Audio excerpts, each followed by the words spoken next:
Hello everyone. Once again welcome to Net Biology. In this video we will discuss about some important questions for CSIR Net Life Science Examination and ये सारे questions related हैं आपके 7th unit से that is system physiology animal और animal physiology. यहाँ पे हम previous year के questions देखेंगे और उनके सोल्यूशन और उनके एक्सप्लेनेशन के बारे में डिस्कस करेंगे और ये क्वेश्चंस पार्ट बी के भी हैं और पार्ट सी के भी हैं। तो पहले पार्ट बी के क्वेश्चंस के साथ बात करते हैं और उसके बाद पार्ट सी के क्वेश्चंस देखेंगे। तो सबसे पहले जो पहला क्वेश्चन है वो दिसंबर 2011 से है और इस क्वेश्चन में एक फ्लो डायग्राम आपको दिया गया है और इस फ्लो डायग्राम में in this flow diagram name the chemical A B C and D in proper sequence. जैसे सीक्वेंस यहाँ पे दिया गया है उस सीक्वेंस में नीचे आपको कुछ ऑप्शंस हैं, यहाँ पे सीक्वेंस दिया गया है, उसी सीक्वेंस में आपको करेक्ट आंसर चूज करना है। ठीक है, और अगर आप इस फ्लो डायग्राम को देखोगे तो आपको पता चलेगा कि ये रेनिन एंजियोटेंसिन एल्डोस्टेरोन सिस्टम का क्वेश्चन है, डायग्राम है और ये सिस्टम बहुत इंपॉर्टेंट है। मैंने पहले भी कहा था कि रेनिन एंजियोटेंसिन एल्डोस्टेरोन सिस्टम बहुत इंपॉर्टेंट है। ये ना ही केवल आपका एक्सक्रीटरी सिस्टम से रिलेटेड है बल्कि ब्लड प्रेशर, ब्लड वॉल्यूम के मेंटेनेंस में भी ये रोल प्ले करता है। इलेक्ट्रोलाइट मेंटेनेंस में हमने डिस्कस किया था RAS सिस्टम के बारे में, तो वो चीज़ आप देख लीजिए। ऊपर आपको वीडियो मिल जाएगी, आई बटन में आपको RAS सिस्टम के बारे में वीडियो मिल जाएगी जहाँ पे आप देख सकते हो कि ये सिस्टम किस तरीके से काम करता है और बहुत इंपॉर्टेंट है। ठीक है, तो यहाँ पे क्या होता है, सबसे पहले फ्लो डायग्राम में हमको दे रखा है डिक्रीज आर्टीरियल प्रेशर। ये इलेक्ट्रोलाइट मेंटेनेंस से रिलेटेड नहीं है, ये आर्टीरियल प्रेशर से रिलेटेड है। आर्टीरियल प्रेशर के साथ साथ मतलब प्रेशर मेंटेनेंस के साथ साथ ये ब्लड वॉल्यूम को भी मेंटेन करता है ये सिस्टम। ठीक है, तो यहाँ पे सबसे पहले कर रखा है डिक्रीज आर्टीरियल प्रेशर, उसकी वजह से ए केमिकल है वो रिलीज होगा किडनी से। ठीक है, हमको बताना है कि ए केमिकल क्या है। फिर उसके बाद बी सबस्ट्रेट फॉर ए, मतलब ये जो केमिकल रिलीज हुआ ये क्या करेगा, एक एंजाइम की तरह काम करेगा और कैटेलाइज करेगा दूसरी रिएक्शन को जहाँ पे जो बी है उसके लिए सबस्ट्रेट है और बी से फिर वो सी में इसको कन्वर्ट करेगा। कौन? ए बी को सी में कन्वर्ट करेगा। ए ऐसा केमिकल है जो बी को सी में कन्वर्ट कर सकता है एंड देन सी फिर से कन्वर्ट होगा एक बार और बाय द कन्वर्टिंग एंजाइम। ठीक है, और ये लिवर से सिक्रीट होता है, यहाँ पे लिवर लिखा हुआ था वो कट गया, converting enzyme from liver. Then ये जो डी बना है किसके बाद, कन्वर्टिंग एंजाइम की एक्टिविटी के बाद सी से जो डी बना है ये काम करेगा रीनल रिटेंशन पे, renal retention of salt and water and vaso constriction. ये एक वैसो कंस्ट्रिक्टर की तरह काम करेगा और उसकी वजह से इंक्रीज्ड आर्टीरियल प्रेशर इंक्रीज हो जाएगा। अगर प्रेशर ज़्यादा है तो मतलब ब्लड वॉल्यूम भी ज़्यादा है और जब वाटर का रिटेंशन हो रहा है और सॉल्ट का रिटेंशन हो रहा है तो अपने आप ही जो ब्लड वॉल्यूम है वो भी इंक्रीज़ हो जाएगी। तो इलेक्ट्रोलाइट मेंटेनेंस भी इसकी वजह से हो रहा है, ब्लड वॉल्यूम भी इंक्रीज़ हो रही है और आर्टीरियल प्रेशर भी इंक्रीज़ हो रहा है। ठीक है, किसकी वजह से? इस सिस्टम की वजह से। तो सबसे पहले जो एक सबस्ट्रेट है, अगर आप रेनिन एंजियोटेंसिन एल्डोस्टेरोन की बात करें तो वहाँ पे जो रेनिन होता है वो किडनी से सिक्रीट होता है। जक्स्टा ग्लोमेरुलर अपैरेटस आपने नाम सुना होगा, इससे रिलीज होता है रेनिन। रेनिन क्या करता है? बी यानी कि एंजियोटेंसिनोजन को कन्वर्ट करता है सी में। सी क्या है? एंजियोटेंसिन फर्स्ट देन कन्वर्ट होता है एंजियोटेंसिन सेकंड में by the converting enzyme, angiotensin converting enzyme ACE से कहते हैं। ठीक है, तो डी क्या हो गया? एंजियोटेंसिन सेकंड वैसो कंस्ट्रिक्टर की तरह काम करता है, ADH को भी ये बढ़ाता है, साथ ही साथ ये स्टिमुलेट करता है एडिनल कॉर्टेक्स को कि वो रिलीज करे एल्डोस्टेरॉन और एल्डोस्टेरॉन मेनली काम क्या करता है? सॉल्ट रिटेंशन पे। तो इस तरीके से वो ADH को भी बढ़ा रहा है, ADH से वाटर रिटेंशन और एल्डोस्टेरॉन से सॉल्ट रिटेंशन। ठीक है, यहाँ पे एक्सप्लेनेशन दी गई है। When arterial pressure decreases rennin release from kidney from juxtaglomerular apparatus. Renin acts as a catalyst which convert angiotensinogen to angiotensin first. Angiotensin first again converted into angiotensin second by ACE, angiotensin converting enzyme, which increases electrolyte and water retention by stimulating adrenal cortex to release aldosterone. Angiotensin second acts as a vasoconstrictor also and increases arterial pressure. तो आप देख सकते हो ये किस type का sequence है, सबसे पहले रेनिन, रेनिन ने फिर एंजियोटेंसिनोजन, ये एक प्रीकर्सर है जो लिवर में मिलता है, और फिर इसको कन्वर्ट किया गया एंजियोटेंसिन फर्स्ट में। देन एंजियोटेंसिन फर्स्ट को फिर कन्वर्टिंग एंजाइम ने एंजियोटेंसिन सेकंड में कन्वर्ट किया, और ये एक वैसोकंस्ट्रिक्टर है, और इसकी वजह से एडीएच भी रिलीज होता है, वाटर रिटेंशन होगा। इसकी वजह से एल्डोस्टेरॉन भी रिलीज होता है, सॉल्ट रिटेंशन होगा, और उसकी वजह से ब्लड प्रेशर भी बनेगा, ब्लड प्रेशर भी इंक्रीज होगा वैसोकंस्ट्रिक्शन की वजह से, ब्लड वॉल्यूम भी इंक्रीज होगा, और साथ ही साथ इलेक्ट्रोलाइट मेंटेनेंस भी हो जाएगा। ठीक है, तो ये सीक्वेंस। अब आपको ऑप्शंस में से करेक्ट ऑप्शन चूज करना है। तो ए सबस्ट्रेट क्या है? रेनिन। तो यहाँ पे ये वाले ऑप्शंस जिसमें सबसे पहला रेनिन है वो करेक्ट होंगे। देन सेकंड है एंजियोटेंसिनोजन। एंजियोटेंसिनोजन आपको फोर्थ ऑप्शन में मिलेगा दूसरे में, बी सबस्ट्रेट एंजियोटेंसिनोजन। फिर तीसरा यहाँ पे एंजियोटेंसिन 1 था, एंजियोटेंसिनोजन से एंजियोटेंसिन 1, तो थर्ड में एंजियोटेंसिन 1, एंड फोर्थ डी क्या होगा? Angiotensin second. तो फोर्थ ऑप्शन यहाँ पे करेक्ट होगा, बाकी सब में गलत सीक्वेंस है। ठीक है, तो सही सीक्वेंस कौन सा है? फोर्थ। अब नेक्स्ट क्वेश्चन है, two individuals A and B each of 75 kg weight, इनके बॉडी वेट 75 kg है दोनों का, ए और दो अलग अलग इंडिविजुअल्स हैं, है similar volume of body water का भी सिमिलर वॉल्यूम है, both of them had high salt snack, इनकी बॉडी में जो इलेक्ट्रोलाइट है, ये जो सॉल्ट है, सॉल्ट कंसंट्रेशन वो ज़्यादा है, हाई है।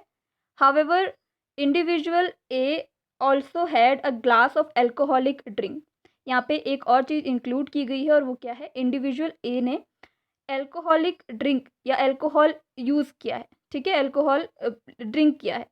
Based on this information which one of the following statement is true, और ये क्वेश्चन आ चुका है जून 2018 में। ऑप्शंस क्या हैं?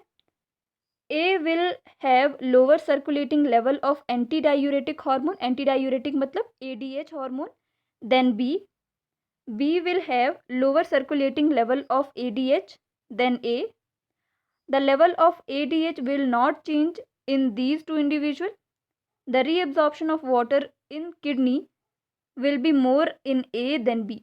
ठीक है, तो यहाँ पे आपको करेक्ट ऑप्शन चूज करना है। तो इसके लिए हमको एक चीज़ जाननी पड़ेगी, और वो है डायूरेटिक। एल्कोहल जो होते हैं वो ऐसे सब्सटेंस होते हैं जो डायूरेटिक हैं। डायूरेटिक ऐसे सब्सटेंस जो इंक्रीज करते हैं यूरिनेशन को। कैसे करेंगे? जो एडीएच हार्मोन है, जो वाटर रिटेंशन, वाटर रीअब्जॉर्प्शन का काम करता है, इसकी एक्टिविटी को सप्रेस करके। ठीक है, तो इसकी एक्टिविटी सप्रेस होगी तो कम जो वाटर है वो रिटेंशन होगा, उसका कम रीअब्जॉर्प्शन होगा, उसकी वजह से वाटर लॉस ज़्यादा होगा। ठीक है, इसकी वजह से यूरिनेशन ज़्यादा होगा। ठीक है, तो अल्कोहल जो है वो एक डायूरेटिक सब्सटेंस है जो सप्रेस करता है एक्टिविटी ऑफ एडीएच हार्मोन। तो अल्कोहल किसने लिया था? ए इंडिविजुअल ने।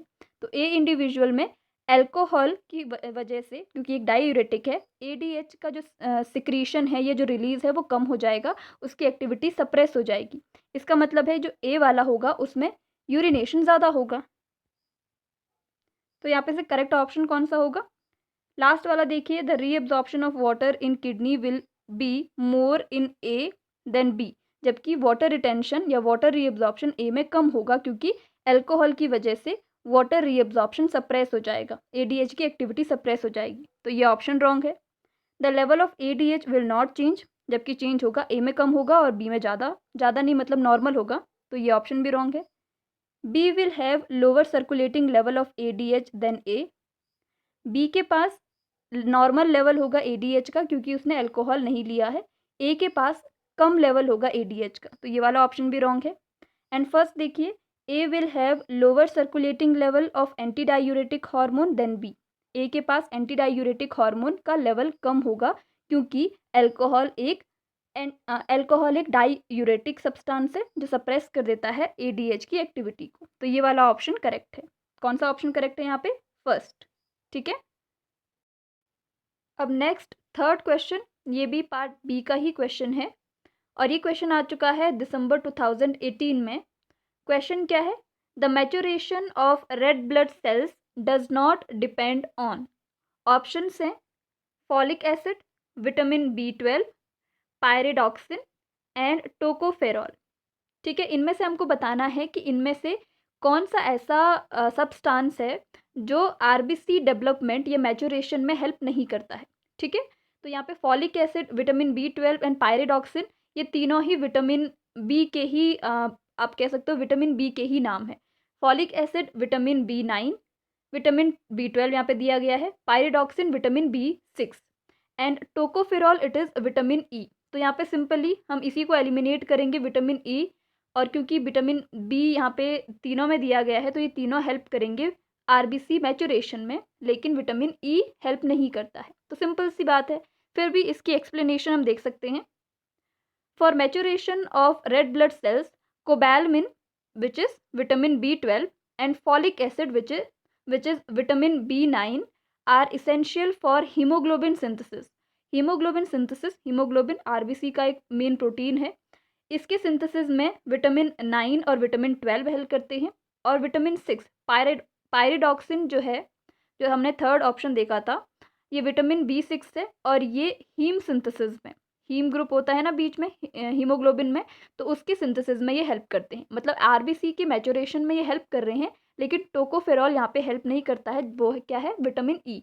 तो यहाँ पे ऑप्शन कौन सा करेक्ट होगा, टोकोफेरॉल, फोर्थ वाला हेल्प नहीं करता है आरबीसी फॉर्मेशन या फिर मैचुरेशन में। ठीक है, अब नेक्स्ट क्वेश्चन है, ये पार्ट सी का क्वेश्चन है। During physical exercise the oxygen supply to the active muscles is increased which has been explained by the following statements. ये क्वेश्चन जून 2015 में आ चुका है। PO2 partial pressure of oxygen declines and PCO2 rises in the active muscles. The temperature is increased and pH is decreased in active muscle. 2,3 यहाँ पे bisphosphoglycerate is decreased in RBC and P50 rises.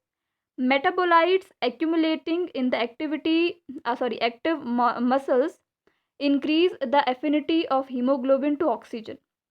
तो यहाँ पे हमको choose करने हैं incorrect options. इनमें से दो ऐसे ऑप्शंस हैं जो इनकरेक्ट है और हमें वो बताने हैं।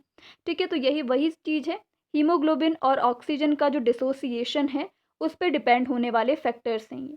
ठीक है, ऑक्सीजन और हीमोग्लोबिन का डिसोसिएशन का मतलब है ऑक्सीजन पहले हीमोग्लोबिन के साथ बाइंड करती है, राइट, और उसके बाद हीमोग्लोबिन उनको लेके जाता है उसके निश्चित स्थान तक, चाहे वो सेल हो सकती है, चाहे वो टिश्यूज़ हो सकते हैं, वो मसल सेल्स हो सकती है, जहाँ तक ऑक्सीजन की रिक्वायरमेंट है।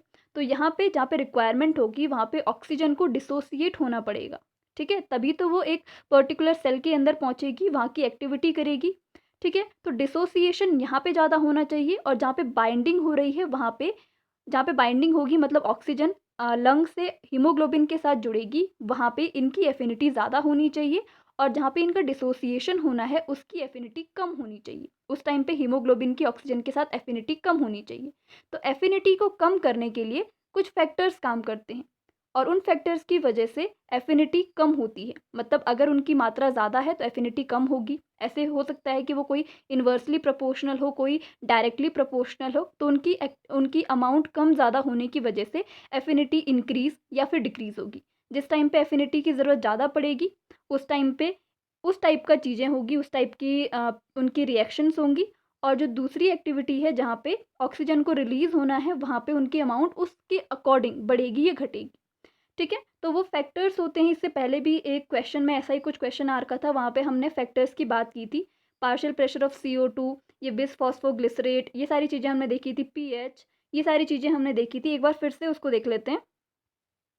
और यहाँ पे आपको ध्यान रखना है कि मसल सेल्स को ज़्यादा ऑक्सीजन की डिमांड है, तो मसल सेल्स में ज़्यादा डिसोसिएशन होना चाहिए। यहाँ पे हमको ज़्यादा डिसोसिएशन होना चाहिए। ज़्यादा डिसोसिएशन का मतलब है ऑक्सीजन और हीमोग्लोबिन की एफिनिटी का कम होना। एफिनिटी कम होगी तभी तो उनका जो बाइंडिंग फोर्स है वो हटेगा और वो डिसोसिएट होंगे, राइट। तो हमको क्या चाहिए, एफिनिटी लो चाहिए और डिसोसिएशन ज़्यादा चाहिए। तो ऐसे कौन से फैक्टर है जो ये चीज़ कर सकते हैं। Partial pressure of CO2 depend करता है, it is inversely proportional to the haemoglobin affinity. मतलब हीमोग्लोबिन की एफिनिटी कम हो रही है, हमको कम चाहिए, तो इसका मतलब है हमको पार्शियल प्रेशर इंक्रीज करना होगा, CO2 का पार्शियल प्रेशर इंक्रीज करना होगा। ठीक है, तो ये अगर इंक्रीज होगा तब एफिनिटी कम होगी और डिसोसिएशन ज़्यादा होगा। PH value is directly proportional to hemoglobin's affinity. अगर पीएच बढ़ रहा है, डायरेक्टली प्रोपोर्शनल है मतलब अफिनिटी भी बढ़ रही है और हमको अफिनिटी कम चाहिए। एफिनिटी कम कब होगी? जब पीएच लो होगा तब एफिनिटी कम होगी और एफिनिटी कम होने का मतलब है डिसोसिएशन ज़्यादा होगा। ठीक है। तीसरी चीज़ है 2,3-बिसफॉस्फोग्लिसराइड। It is also inversely proportional to the hemoglobin's affinity. Hemoglobin's की एफिनिटी के ये इन्वर्सली प्रोपोर्शनल है, मतलब अगर इसकी कंसंट्रेशन बढ़ रही है बिसफॉस्फोग्लिसरेट की तो एफिनिटी कम होगी और डिसोसिएशन ज़्यादा होगा। ठीक है। और बाकी जो टेम्परेचर है वो भी इन्वर्सली प्रोपोर्शनल है। तो केवल पीएच ही ऐसा है जिसके बढ़ने से एफिनिटी बढ़ती है और कम होने से एफिनिटी कम होती है। बाकी सारे इन्वर्सली प्रोपोर्शनल है। इन तीनों के बढ़ने से एफिनिटी कम होती है और डिसोसिएशन ज़्यादा होता है। तो हमको इन तीनों की ही ज़रूरत है। ठीक है। पीएच के बढ़ने की ज़रूरत नहीं है। ठीक है, ये चीज़ आपको समझ में आ गई होगी। तो अब हमको यहाँ पे रॉन्ग आंसर चूज़ कर रहे हैं। यहाँ पे हमको क्या चाहिए? डिसोसिएशन ज़्यादा चाहिए, क्योंकि इस टाइम पे हम फिजिकल एक्सरसाइज कर रहे हैं और वहाँ पे ऑक्सीजन की डिमांड मसल्स में ज़्यादा है। ठीक है। तो ज़्यादा डिसोसिएशन चाहिए, एफिनिटी कम चाहिए। तो पहला ऑप्शन क्या है? PO2 declines and PCO2 partial pressure of CO2 rises in the active muscle. अगर ये इंक्रीज होगा तो एफिनिटी डिक्रीज होगी और डिसोसिएशन ज़्यादा होगा, और हमको यही तो चाहिए, एफिनिटी कम डिसोसिएशन ज़्यादा। ठीक है। तो ये वाला ऑप्शन तो एकदम करेक्ट है। The temperature is increased and pH is decreased in the active muscles. अगर टेम्परेचर इंक्रीज होगा तो एफिनिटी कम होगी और डिसोसिएशन ज़्यादा होगा। तो ये भी वही कंडीशन है, यही हमको चाहिए। पीएच अगर डिक्रीज होगा तो एफिनिटी डिक्रीज होगी और डिसोसिएशन ज़्यादा होगा। ये भी वही कंडीशन है, तो हमको यही कंडीशन चाहिए। तो इसका मतलब है ये ऑप्शन भी करेक्ट है। 2,3-बिसफॉस्फोग्लिसरेट is decreased in RBC and P50 rises. P50 भी इन्वर्सली प्रोपोर्शनल है। ठीक है। ये उस टाइम का सेचुरेशन है जब ऑक्सीजन केवल 50% ही हीमोग्लोबिन में बचा हो। ठीक है। उस टाइम का ये पार्शियल प्रेशर है। तो ये भी इन्वर्सली प्रोपोर्शनल होता है एफिनिटी के। तो अगर बिसफॉस्फोग्लिसरेट क्या कह रहा है कि डिक्रीज होगा, अगर ये डिक्रीज होता है तो एफिनिटी क्या होगी? इंक्रीज होगी, क्योंकि इन्वर्सली प्रोपोर्शनल है। और P50 राइजेस, अगर P50 इंक्रीज हो रहा है तो एफिनिटी डिक्रीज होगी। लेकिन बिसफॉस्फोग्लिसरेट के डिक्रीज होने की वजह से एफिनिटी इंक्रीज होगी, और एफिनिटी अगर इंक्रीज होती है तो इसका मतलब है डिसोसिएशन कम होगा। डिसोसिएशन कम हम नहीं चाहते हैं, तो ये वाला ऑप्शन रॉन्ग होगा। ठीक है। इसके डिक्रीज होने की वजह से एफिनिटी भी इंक्रीज होगी, एफिनिटी की इंक्रीज होने की वजह से डिसोसिएशन कम होगा। डिसोसिएशन कम हम नहीं चाहते। Metabolites accumulating in the active muscles increases the affinity of haemoglobin to oxygen. अगर एफिनिटी यहाँ पे वही चीज़ है, अगर एफिनिटी यहाँ पे तो क्लियरली बोल रहा है कि affinity of haemoglobin to oxygen increases. अगर ये इंक्रीज होती है तो इसका मतलब है ऑक्सीजन ज़्यादा बाइंड होगा हीमोग्लोबिन से, और ज़्यादा बाइंड होगा इसका मतलब है डिसोसिएशन कम होगा। तो हम डिसोसिएशन तो ज़्यादा चाहते हैं इस टाइम पे, तो लेकिन डिसोसिएशन कम हो रहा है, तो ये वाला ऑप्शन भी रॉन्ग होगा। हमको क्या चाहिए? ज़्यादा डिसोसिएशन हो, ज़्यादा ऑक्सीजन मसल्स तक पहुँचे, क्योंकि फिजिकल एक्सरसाइज के टाइम पे ऑक्सीजन की रिक्वायरमेंट, ऑक्सीजन की ज़रूरत ज़्यादा है। ठीक है। तो पहले दो ऑप्शंस करेक्ट होंगे, बाकी जो नीचे वाले ऑप्शंस है वो इनकरेक्ट है, और हमको इनकरेक्ट ऑप्शंस चूज़ करने हैं। तो इनकरेक्ट कौन से होंगे? R and S। फोर्थ वाला ऑप्शन एकदम करेक्ट है यहाँ पे। ठीक है। क्लियर। नेक्स्ट और लास्ट क्वेश्चन है इस वीडियो का, ये भी क्वेश्चन पार्ट सी से रिलेटेड है। The pathway of synthesis of aldosterone in zona glomerulosa along with the intracellular locations are is shown below। Below का मतलब है ये वाला। ये जो डायग्राम है एक फ्लो चार्ट टाइप का है, और यहाँ पे बायोसिंथेसिस ऑफ एल्डोस्टेरॉन दिखाया गया है। ठीक है। ये क्वेश्चन जून 2019 में आया हुआ है। The enzymes below are required for different step of synthesis of aldosterone. 3 enzyme यहाँ पे दिए गए हैं। 21 hydroxylase, P450 side chain cleavage enzyme, 3 beta hydroxy steroid dehydrogenase. ठीक है। 3 एंजाइम्स है यहाँ पे। आपको क्या करना है यहाँ पे ऑप्शन में? ऑप्शंस क्या दिए गए हैं? Which one of the following option represent correct match of P, Q and R। PQR कहाँ पे है? ये वाले। तो यहाँ पे या तो P में कोई एंजाइम होगा, Q भी कोई एंजाइम है और R भी कोई एंजाइम है। इन तीनों एंजाइम्स में से आपने करेक्ट सीक्वेंस चूज करना है। मतलब P कौन सा है, Q कौन सा है और R कौन सा है, इस टाइप से। और यहाँ पे आपको ऑप्शन दिए गए हैं, तो आपको ऑप्शन चूज करना है कि इनमें से P कौन हो सकता है, Q कौन हो सकता है और R कौन हो सकता है। ठीक है, तो ये क्या है, बायोसिंथेसिस है एल्डोस्टेरॉन का। एल्डोस्टेरॉन सिंथेसिस होता है कोलेस्टेरॉल से। कोलेस्टेरॉल आपको पता है फैटी सब्सटेंस है। कोलेस्टेरॉल यहाँ से सिंथेसिस होता है एल्डोस्टेरॉन। और यहाँ पे कुछ स्टेजेस यहाँ पे दिए गए हैं, पूरे स्टेजेस नहीं है, नीचे भी यहाँ पे स्टेजेस होते हैं 3 और।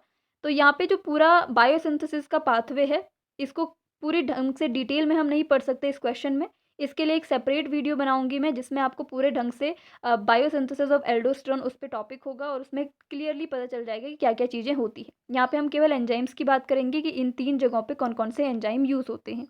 ठीक है, तो एक्सप्लेनेशन देख लेते हैं। Aldosterone is a steroid hormone secreted by cortex. Zona glomerulosa portion जो है कॉर्टेक्स का, एडिनल कॉर्टेक्स, एडिनल ग्लैंड के जो कॉर्टेक्स वाला रीजन है, वहाँ पे जोना ग्लोमेरुलोसा पोर्शन से ये एल्डोस्टेरॉन रिलीज होता है। आपको पता है एल्डोस्टेरॉन RAS सिस्टम में भी ये हेल्प करता है। एल्डोस्टेरॉन मेनली इसका काम सोडियम रिटेंशन का है। It is responsible for salt and water retention. Water retention भी ये करता है, लेकिन मेनली इसको सॉल्ट रिटेंशन और इलेक्ट्रोलाइट रिटेंशन के लिए माना जाता है। ठीक है, एल्डोस्टेरॉन सिंथेसिस बाय कॉर्टिकोस्टेरॉन, ये एक स्टेरॉइड हार्मोन है एल्डोस्टेरॉन। ऐसे ही मिनरलोकॉर्टिकॉइड भी मिलता है। ठीक है, तो एल्डोस्टेरॉन को ये मिनरलोकॉर्टिकॉइड है, एल्डोस्टेरॉन को मिनरलोकॉर्टिकॉइड भी कहते हैं। और एक और हार्मोन रिलीज होता है एडिनल कॉर्टेक्स से ही, उसका नाम है ग्लूकोकॉर्टिकॉइड। उसके भी अपने अलग सिग्निफिकेंस हैं। तो ये सारे स्टीरॉइड्स हार्मोन्स हैं। और ये किससे बनता है, सिंथेसिस बाय द कॉर्टिकोस्टेरॉन। कॉर्टिकोस्टेरॉन यहाँ पे आपको दिख रहा होगा, कॉर्टिकोस्टेरॉन ये एक स्टीरॉइड डिराइव्ड है, स्टीरॉइड है डिराइव्ड फ्रॉम कोलेस्टेरॉल। कोलेस्टेरॉल से ये डिराइव्ड होता है और इससे बनता है एल्डोस्टेरॉन। ठीक है, किससे, कॉर्टिकोस्टेरॉन से। कहाँ पे, जोना ग्लोमेरुलोसा में। Biosynthesis of aldosterone is regulated by renin angiotensin aldosterone renin angiotensin system. यहाँ पे एल्डोस्टेरॉन भी जुड़ जाएगा। बिकॉज ऑफ एंजियोटेंसिन, अभी हमने देखा एंजियोटेंसिन कैसे बन रहा है, कन्वर्टिंग एंजाइम यूज हो रहे हैं, रेनिन कैसे हेल्प कर रहा है, ये सारी चीज़ें हमने देखी। जैसे ही एंजियोटेंसिन सेकेंड बनेगा, इसका एक और फंक्शन है कि ये एडिनल कॉर्टेक्स को स्टिमुलेट करता है कि जो एल्डोस्टेरॉन है उसका सिंथेसिस हो और वो सिक्रीट हो। ठीक है, तो ये किससे रेगुलेट किया जा रहा है, by the renin angiotensin system. और यहाँ पे एल्डोस्टेरॉन भी जुड़ जाएगा, तो ये renin angiotensin aldosterone system complete हो जाएगा। ठीक है, तो यहाँ पे आपको एक डायग्राम है, वही फ्लो चार्ट है, उसके थ्रू आपको बताया गया है कि कौन कौन से एंजाइम्स यहाँ पे हेल्प करते हैं। सबसे पहले कोलेस्टेरॉल से प्रीजेनिलॉन बनता है। प्रीजेनिलॉन एक प्रीकर्सर की तरह काम करता है स्टीरॉयड हार्मोन्स के लिए। कोलेस्टेरॉल आपको पता ही है, कोलेस्टेरॉल फैटी सब्सटेंस है, लिपिड से बना हुआ। इसकी वजह से कई सारे हार्मोन्स बायोसिंथेसिस में ये हेल्प करता है हार्मोन्स के। बाकी अदर सब्सटेंसेस के लिए भी, इनके फॉर्मेशन में भी ये हेल्प करता है कोलेस्टेरॉल। ठीक है, इसका सफिशिएंट लेवल बॉडी में होना ज़रूरी है, ज़्यादा भी और ना ही कम ज़रूरी है। ठीक है, अगर कम कोलेस्ट्रॉल है तो भी प्रॉब्लम क्रिएट करेगा, अगर ज़्यादा कोलेस्ट्रॉल है तो भी प्रॉब्लम क्रिएट करता है। कम होने की वजह से ये हार्मोन ही इनका बायोसिंथेसिस नहीं हो पाएगा, अदर सब्सटेंसेस जो इंपॉर्टेंट है वो नहीं बन पाएंगे। तो ना ही कम ना ही ज़्यादा, हर एक चीज़ बॉडी में एकदम उसके सफिशिएंट लेवल पे होनी ज़रूरी है। ठीक है, प्रीजेनिलॉन फिर उसके बाद प्रोजेस्टेरॉन में कन्वर्ट किया जाता है। प्रोजेस्टेरॉन आपको पता है ये मेंस्ट्रुअल साइकिल में भी यूज़ होता है, प्रेगनेंसी के टाइम पे भी कॉर्पस ल्यूटियम से रिलीज होने वाला हार्मोन है प्रोजेस्टेरॉन को फिर उसके बाद 11 डीऑक्सी में कन्वर्ट किया जाता है। देन फिर इसके बाद यहाँ पे हाइड्रोक्सिलेशन होता है, यहाँ पे एक्टिविटी चलती है हाइड्रोक्सिलेशन की, उससे कॉर्टिकोस्टेरॉन बनता है। कॉर्टिकोस्टेरॉन उसके बाद फिर से एक और हाइड्रोक्सिलेशन होता है, हाइड्रोक्सिलेशन के बाद 18 हाइड्रोक्सी कॉर्टिकोस्टेरॉन बनता है और लास्ट में बाय द ऑक्सीडेशन एल्डोस्टेरॉन बनता है। ठीक है, तो यहाँ पे 2 हाइड्रोक्सिलेशन हो रहे हैं और एक ऑक्सीडेशन हो रहा है। एंजाइम्स कौन से हेल्प कर रहे हैं पहली 3 रिएक्शंस में। सबसे पहली रिएक्शन में हेल्प कर रहा है साइड चेन क्लीवेज एंजाइम, जो क्लीवेज का काम करेगा। ठीक है, नाम ही से पता चल रहा है। Then 3 beta hydroxy steroid dehydrogenase इसका काम है। ये हाइड्रोजन मॉलिक्यूल को हटाने का काम करता है, dehydrogenase. And then 21 hydroxylase, third number पे 21 हाइड्रोक्सीलेज। प्रोजेस्टेरॉन को 11 डीऑक्सी कॉर्टिकोस्टेरॉन में ये कन्वर्ट करता है। प्रोजेस्टेरॉन से D11 डीऑक्सी कॉर्टिकोस्टेरॉन बनाएगा 21 हाइड्रोक्सीलेज। ठीक है, तो ये इसका करेक्ट सीक्वेंस है। Side chain cleavage enzyme 3 beta hydroxy steroid dehydrogenase and 21 hydroxylase. ठीक है, तो अब हम वापस से क्वेश्चन पे आते हैं। सबसे पहले पी में कौन सा है, साइड चेन क्लीवेज एंजाइम, यानी कि ये वाला P450 side chain cleavage enzyme, ये पी है। सेकंड पी सेकंड, दो ऑप्शन ऐसे हैं जो पी सेकंड को बता रहे हैं। देन सेकंड नंबर पे था 3 बीटा हाइड्रोक्सी स्टीरॉयड डिहाइड्रोजिनेज, ये 3 नंबर पे है, यानी क्यू क्या होगा 3। तो ये वाला ऑप्शन रॉन्ग, बाकी ये दो ऑप्शन भी wrong, Q3 and R1। Are पे कौन सा है 21 हाइड्रोक्सीलेज, तो ये वाला करेक्ट सीक्वेंस है। सी वाला ऑप्शन यहाँ पे एकदम करेक्ट होगा, ये करेक्ट सीक्वेंस है यहाँ पे एंजाइम्स का। ठीक है, तो ये थे कुछ important questions related to animal physiology CSIR NET life science. Previous year के क्वेश्चंस थे, हमने पूरी एक्सप्लेनेशन देखी 5 क्वेश्चंस की। पार्ट बी के भी थे, पार्ट सी के भी क्वेश्चंस हमने डिस्कस किए। अब जो नेक्स्ट वीडियो है उसमें हम कुछ और क्वेश्चंस के साथ डिस्कस करेंगे, और साथ ही साथ एक सेपरेट वीडियो भी बनेगा किस पे, इसी पे, बायोसिंथेसिस ऑफ एल्डोस्टेरॉन। ठीक है, तो थैंक यू सो मच।